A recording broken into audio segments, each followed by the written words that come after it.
No tempo do cativeiro, quando o Senhor me batia, eu rezava pra Nossa Senhora, ai meu Deus, como a pancada doía. No tempo do cativeiro, quando o Senhor me batia, eu rezava pra Nossa Senhora, ai meu Deus, como a pancada doía. Eu acredito na liberdade de ver crianças brincando na rua no fim da tarde, esperando o pai que volta e eu carregando nas costas a responsabilidade de ser pai aos 6. Eu fui, sem querer, mas eu ainda acredito na liberdade, apesar do tamanho da cidade e a impossibilidade de ir ao centro do sentimento. Eu optei por esperar meu irmão mais novo crescer, tendo mais oportunidades e menos desvantagens que eu para viver. Eu não fui o melhor pai, mas fui o que eu podia ser. Eu acredito na liberdade enquanto um processo, pelo menos para mim, tendo em vista a dificuldade de acesso da minha mãe à ascensão social. Eu acreditei nessa igualdade, me puseram numa universidade, mesmo sendo em desvantagens, e disseram que eu venci, tendo em vista a minha posição. Me falaram de equidade, mas quase todos os professores tinham a mesma cor dos covardes que anteriormente nos escravizavam nessa nação. Eu acredito na liberdade, sim, pois não fui o primeiro, vieram outros antes de mim. Então, se me puseram no topo, sendo eu um dos únicos negros presentes em sala de aula, eu sinto muito, mas ainda não significa que eu venci. Porque eu abraço o diabo todos os dias, pois os meus amigos brancos, que são, se quem cultiva a ideia de progresso, ignorando a problemática que há na hierarquização dos saberes, eu abraço o diabo todos os dias, pois a estrutura deste lugar, antes denominado Pindorama e chamado de casa pelos meus irmãos, após a dita colonização, virou uma máquina de moer preto, e os meus amigos brancos o chamam de nação. Eu abraço o diabo todos os dias, pois os homens que nos permitiram ocupar esse espaço nos deram antes uma condição: que vestíssemos roupas sociais, tradução, roupas de branco, para que houvesse mais aceitação. Eu abraço o diabo todos os dias, pois carrego comigo a concepção de que quem ganha a luta antes de lutar, com certeza trapaceou. E esses homens brancos que sequer nos permitiram entrar na luta, amordaçaram a minha boca, amarraram os meus braços e as minhas pernas, só desataram quando foi conveniente. São os mesmos amigos brancos que ontem disseram entender a minha dor. Eu abraço o diabo todos os dias, pois os que tinham uma dívida com o meu povo acham que me fizeram um favor só por não me açoitarem de novo em praça pública, mas na universidade pública relativizaram a minha dor. E quando manifestei a minha revolta, me chamaram de opressor, e quando ri achando que era piada, porque essa porra não faz sentido, esse mesmo amigo branco linchou todos os negros da turma que se opuseram a ele. E dessa vez, eu queria dizer que a poesia me salvou, mas infelizmente não posso, porque poesia não enche barriga, enche a cabeça de sonhos, mas é fato, não enche barriga. E quem disser que enche, mente. Vamos ser realistas? Eu queria dizer que quando saio de casa sempre sinto medo, e quando estou em casa não me sinto em casa porque o diabo aluga minha mente, não paga aluguel há muito tempo. Mas eu queria dizer que às vezes me sinto abandonado pela poesia. Se pensam que aqui tudo que for dito vai ser pego de aprendizado para nunca esquecermos e levarmos para casa, não se enganem, porque o diabo aluga sua mente e o safado é branco, não paga. Podem passar 300 anos, ele finge que esqueceu e ainda toma tua casa. Mas eu queria dizer que a resistência é minha essência, de quem nasce do barro, como Nanã. Mas eu estou tão cansado que, para falar a verdade, eu nem sei quem é Nanã, porque me apagaram a memória. Fizeram do meu corpo uma poesia triste, esquecida no meio da história. Mas eu queria dizer que sei de muita coisa sobre os outros, e de mim não sei nada. E me espelhar no corpo do outro, sendo ele branco, é um pouco, não. Muito desconfortável.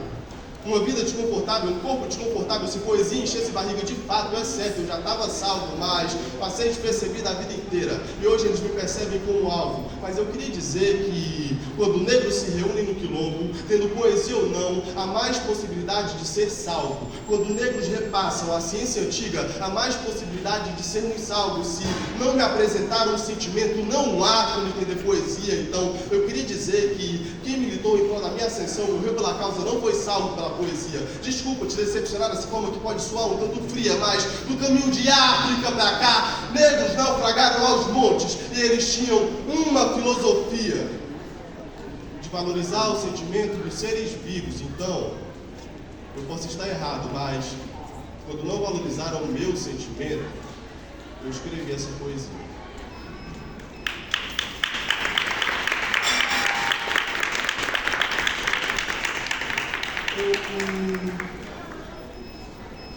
Queria contar uma história romântica, algo do tipo reviravolta, tipo a trama da história do filme da Cinderela, mas da minha janela vejo matar em meu corpo, aos poucos, aos muitos, pra quem entende de estatística a cada 23 minutos. Se eu saio de casa com guarda-chuva, com o risco de não aparecer de volta, apreensiva e médio, a minha mãe, ela espera na porta pra, se eu chegar cansado, e na esperança de eu ter adquirido no máximo um resfriado, sim, um resfriado, é melhor do que bala nas costas, parado na viatura, tomando uma dura, frustrado, tratado, feito. Calma, senhor, eu sou só um estudante da Federal, calma, só estava dando apressado para ver se não chego atrasado para a comemoração de Natal em casa com a minha mãe, auxiliar de serviços gerais, comemora e agradece a dádiva de ter tido mais de 20 natais com seus 3 filhos vivos. Isso de estar vivo é outra história. Eu posso te assegurar de que a minha mãe é a única pessoa para quem eu ainda minto, porque se eu não mentir, muito provavelmente ela chora. Ela pensa que estou bem quando digo que estou bem e acha que estou vivo quando olha para o meu corpo, mas se ainda me visse despido e a quantidade de feridas abertas, certamente já saberia o quanto eu estou morto.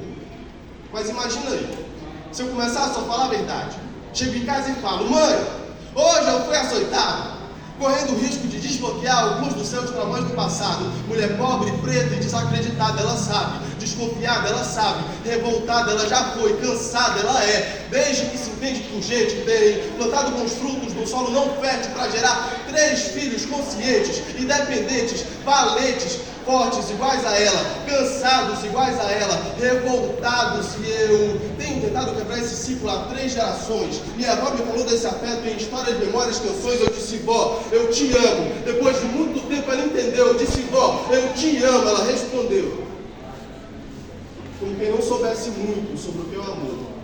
Eu fiquei revoltado porque, mesmo sem saber, ela me ensinou a primeira professora da família, a primeira filha, sem expectativa. Minha mulher maravilha, é preta e ainda é minha amiga. Ela é quem me motiva a querer mais falar sobre afeto na minha poesia, pensando em utopia e almejando um dia não ter medo do escuro, erguendo resistência para quebrar esses muros entre nós. Juro que vou gritar coisas de afeto, pretos ouçam a minha voz, palavras de esperança. Ensinemos nossas crianças a viver como crianças, cultivemos afeto para deixar como herança.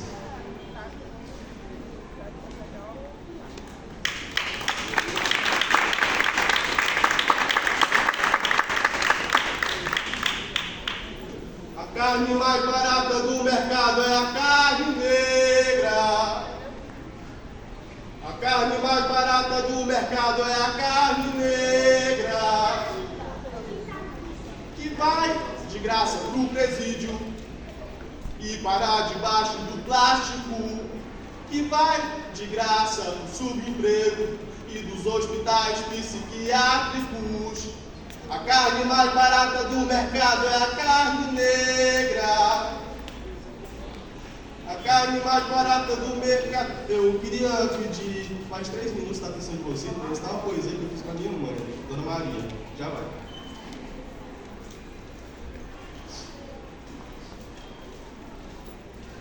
Mãe, se você soubesse que na rua que eu ando na TV, que a roupa não é só o que eles veem, que andar disfarçado é só o que eles veem, que ser representado na Juco Lei, que eles são aliados para esconder que no imaginário eu sou o diabo.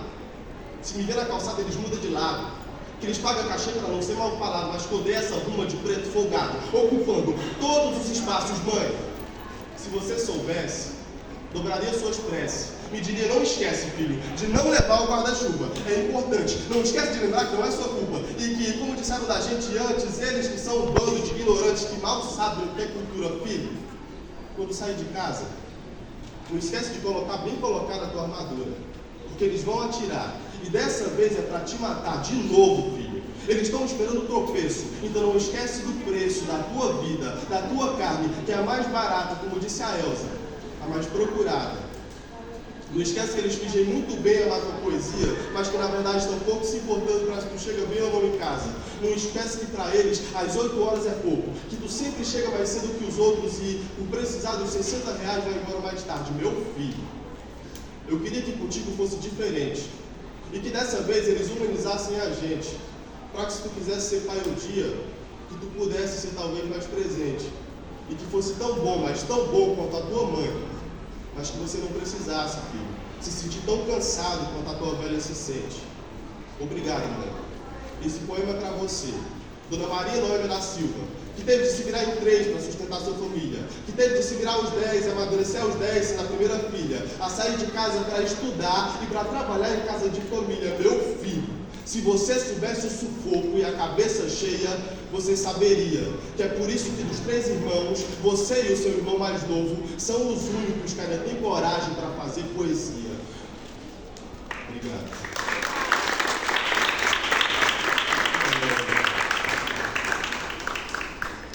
Meu nome é Lisandro, eu sou o filho do meio dos 3 filhos, porque ele é Manuel, meu irmão mais novo. Eu sou filho da Dona Maria Noêmia da Silva, sou neto da Dona Josefa Pereira da Silva, minha mãe é auxiliar de serviços gerais, a minha avó, educadora popular por grande parte da sua vida, e o meu avô, Manuel Alves dos Reis, que Deus a tenha, foi vaqueiro e aboiador. Meu avô era analfabeto, e ele era o homem mais inteligente que eu conheci na minha vida, ele sabia falar muito bem. E eu sou do movimento islã, isso que vocês viram agora foi poesia islã, poesia marginal. E a poesia islã, ela é interessante porque ela resgata uma coisa dentro do significado de que a poesia não é só o que está escrito. A menor parte da poesia é o que está escrito. A menor parte da poesia é o que se fala. A poesia é o poeta presente, vivo. É importante que o poeta esteja vivo para que a poesia exista, ou fisicamente ou na memória. Eu trago aqui a memória do meu avô, e aí quando ele faleceu, enquanto eu pensava nisso, eu escrevi essa poesia. É uma poesia que o meu corpo é documento escrito, não, falado. Tipo aqueles arquivos de áudio, vídeo, tipo MP4, e o meu corpo é documento vivo, e a minha voz é instrumento crivo, para ensinar às luzes o que é preciso, e humanizar mais a minha cultura, ao invés de humanizar um livro. E o meu corpo é documento vivo, por isso eu digo e repito, a poesia não está nos livros, e para entender, tem que andar comigo.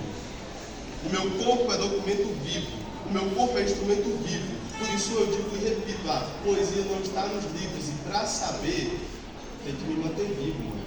É importante, porque a minha mãe me liga todas as noites para saber se eu estou vivo, e eu sei que ela reza todas as noites para me manter vivo, porque ela me pede todas as noites num tom de aviso: chega em casa cedo, filho. E o gesto de amor é quando com orgulho me chama de meu filho.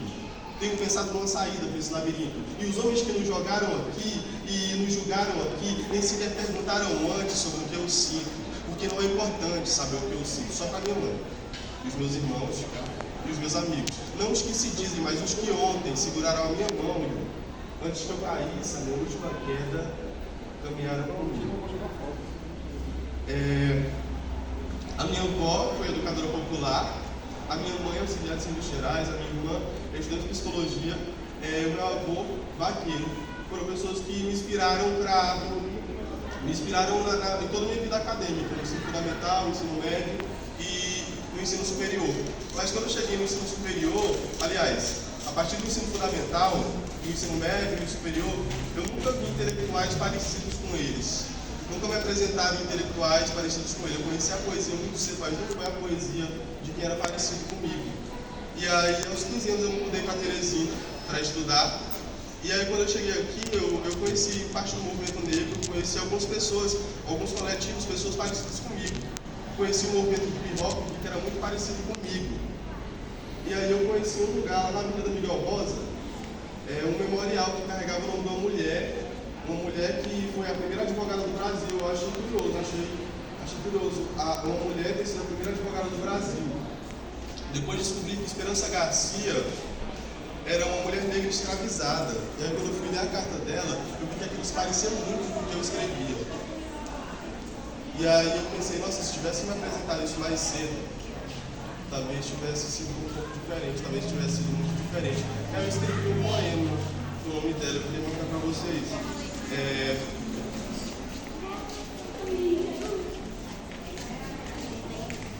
Esperança. Se eu soubesse que existia esperança, ainda enquanto criança, e que ela se parecia comigo, aquele menino negro dos pés cinzas teria mais confiança, eu acredito. Se eu soubesse, e eles também soubessem, certamente aquele menino metido teria mais amigos. Eu lembraria dela enquanto escrevesse a minha primeira carta. Eu lembraria dela enquanto reivindicasse o amor pela primeira vez. Eu lembraria dela. Quando defendesse os meus e a mim mesmo, eu lembraria dela. Seria mais afetuoso com a minha escrita e me compararia com ela. O que não seria ruim, porque eu me pareço com ela. Eu não sentiria culpa por escrever no português dos brancos. Quando escrevesse sobretudo e falasse em português de preto, eu mergulharia. Eu, sem sombra de dúvida, mergulharia. Por poder escrever uma carta dizendo o que sinto, por acreditar nessa tal utopia e ensiná-la aos meus meninos, para que possam acreditar no dia. Por ter mais referência dos espaços que habito, por esperançar e viver com alegria. Por não odiar as coisas que sinto e a cor da minha pele, por poder me comparar com ela. Esperança Garcia.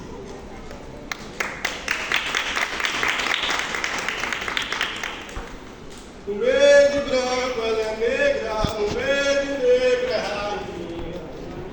No meio de branco ela é negra, no meio de negro é rainha. Enquanto a Teresa légua no salão é Terezinha. Enquanto a Teresa légua no salão é Terezinha.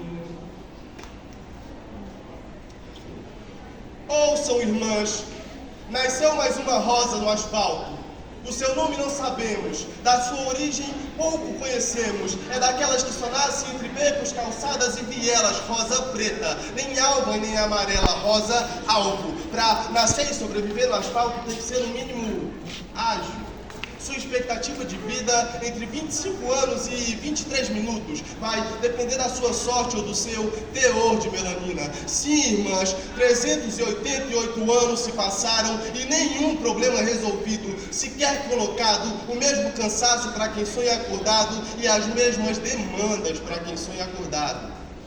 Memórias de um passado negro e sim, desse modo aí bem pejorativo. Apagaram as luzes para mim, não me reconheço desde que nasci e na porta da universidade eles sempre se perguntam como eu ainda me mantenho vivo. Preso à minha classe e a mais alguns estereótipos e preconceitos, vou de branco pela rua cinzenta, me esquivando, pois ontem mataram mais um menor da pele preta. Pele negra, cor de jaspe, e eles julgam até a galinha preta que carrego na mão, mas para vocês, sangue negro é necessário, não é não? Para prover prosperidade. Porque só isso para explicar os mais de 300 anos de atrocidades contra o meu corpo. Mas espera lá, eu devolvo. Porque quando criança me ensinaram que a vingança enegrece a alma. E desde que tornei-me negro, que eles me pedem calma. Mas espera lá. Calma não!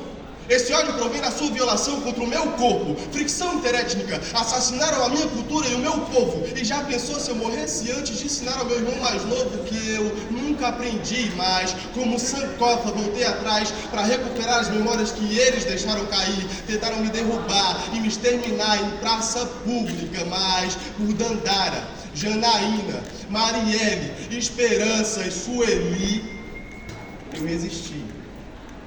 Eu queria finalizar com um bendito que a minha avó me ensinou. E ela me passou isso tudo através da oralidade. Tudo foi ela cantou e eu aprendi. Uma poesia minha primeira poesia.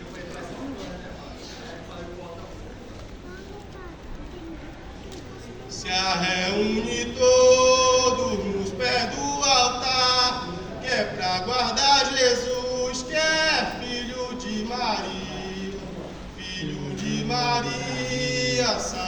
todo mundo é homem penitente.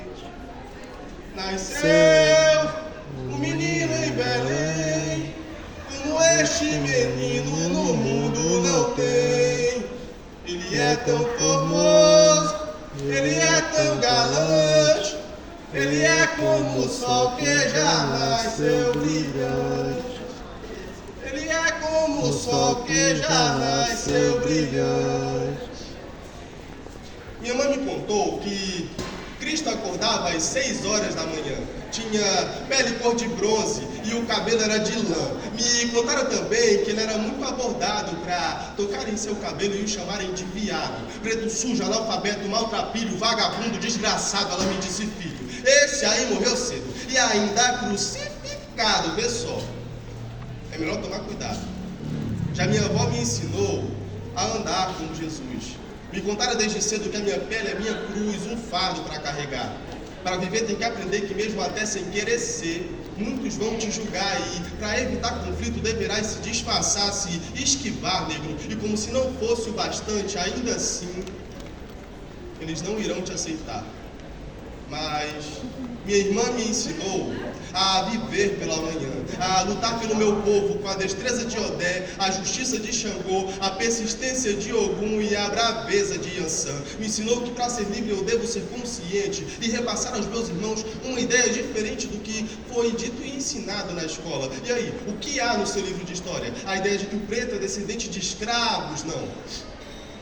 Nós descendemos de reis e rainhas, mas o meu avô nunca aprendeu, porque nem escola tinha. Manuel Alves dos Reis, pobre preto analfabeto, escravo do subemprego, nunca assalariado, e se repete a mesma história. Trabalhei 60 anos, mas meu fim será de glória. E como é que eu diria para ele que não veríamos nossa ascensão, mas daríamos esse direito à nossa próxima geração, pois, como diria Marte, o nosso irmão, eu tenho sonho, e acredito que um dia nós seremos livres então.